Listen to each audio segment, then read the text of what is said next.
Alors, on va continuer avec les droits parentaux. Donc, si on va à la question 5, ce que nous nous demandons. Alors, qu'est-ce qu'on vous voulez privilégier? Est-ce que c'est une révision technique, alors adaptation et correction, ou une amélioration des avantages au chapitre sur les droits parentaux? Alors, et là, ce que je voulais voilà. Alors, en fait, pour être capable de répondre à la question plus facilement, je vous ai fait une petite présentation sur les gains qu'on a eus au travers des négociations sur les droits parentaux.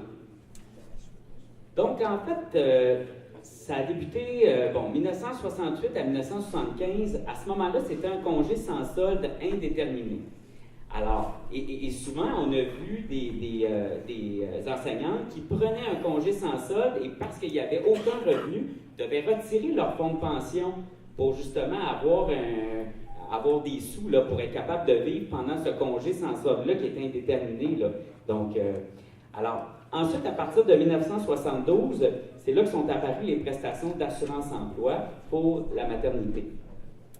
J'ai mis un petit bout d'une convention collective qu'il y avait à ce moment-là. Alors, lorsqu'il y avait un congé de maternité. Alors, ce que ça disait, c'était si l'absence n'excède pas 40 jours après la naissance de l'enfant, on s'entend que c'est pas très long, l'enseignante reprend son poste pourvu que son retour s'effectue avant le 15 mai. On a fait du chemin. 1975 à 1979. Le congé de maternité est maintenant de 17 semaines avec 15 semaines de prestations. 1970 à 1982, le congé est prolongé à 20 semaines et c'était 20 semaines à 93% du traitement. Alors, c'était ça qu'il y avait là, comme... en fait, il y avait, oui, l'assurance emploi, mais il y avait la convention collective qui complétait.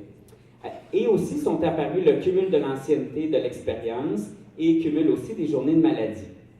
On a aussi vu l'ajout de nouveaux congés spéciaux, le retrait préventif, complications de grossesse et congés pour visite médicale, et aussi un nouveau congé de paternité et d'adoption.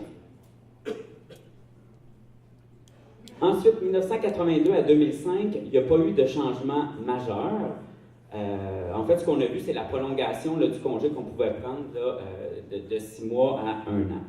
Alors ensuite, 2005 à 2010, arrimage avec le RQAP et un peu moins d'avantages pour le congé d'adoption. Alors, ce qu'on a perdu à ce moment-là, c'est qu'il y avait 4 semaines de moins à 100% pour le congé d'adoption.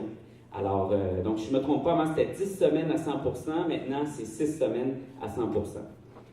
Et 2010 à 2015, congé de paternité. Alors maintenant, le congé de paternité, il y a 5 semaines payées à 100%, et ça c'est nouveau depuis la dernière convention collective.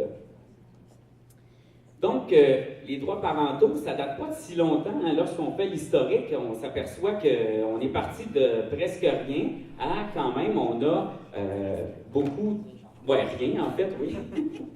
Alors, il y a eu beaucoup d'avancées. C'est sûr que faut tenir le fort, c'est jamais acquis. Hein. On l'a vu là, pour la perte des semaines à 100% pour l'adoption. Alors, en fait, ce qu'on privilégie, c'est peut-être plus une révision technique.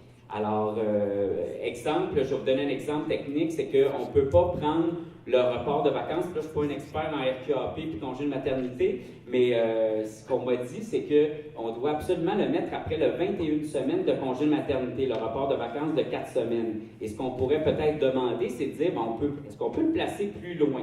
Alors, donc, c'est vraiment des technicalités, là, mais c'est qu'on pourrait peut-être miser plus là-dessus que de revoir le couvert là, au complet pour les congés de maternité et peut-être miser sur autre chose pour cette négociation-là.